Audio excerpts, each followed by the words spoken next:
Your phone sometimes say the air around you is dangerous. But here's the strange part. How does a tiny device even see pollution in the air? Air is invisible. So how does it know? Let's start with something you've probably seen before. Imagine a dark room. When sunlight enters through a window, you suddenly notice tiny dust particles floating in the air. Or when you shine a flashlight in the dark, those particles become visible. That happens because the particles scatter the light. Air quality sensors use exactly the same trick, but instead of sunlight or torch, they use a laser.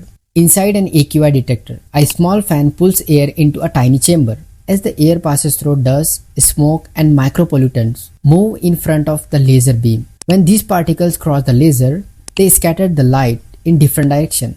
A small sensor called a photodiode detects this scattered light. From that signal, the device can estimate how many particles are present, how big they are, and how dense the pollution is. More particles means worse air quality. But the air pollution isn't just dust. They are almost harmful gases like carbon monoxide or nitrogen dioxide.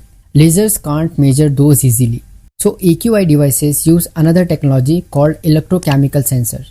Inside it is a special chemical layer. When certain gases touch this layer, they trigger a tiny electrical current through chemical reactions. The stronger the current, the higher the gas concentration. Now the device has all the data, particles levels and gas levels. Algorithm convert this information into scientific unit like microgram per cubic meter. And then a formula turns those value into the number you see. The air quality index or AQI, here is something most people don't know. AQI devices don't actually measure AQI directly. They measure pollutant first and then calculate AQI based on government standards. For example, in India, the rule comes from Central Pollution Control Board. In the USA, they follow the Environmental Protection Agency standard. The device is the same, only the calculation rule change. So the next time your AQI app warns you about pollution, remember, somewhere nearby, a tiny laser and a few sensors are quietly analyzing the invisible air around you.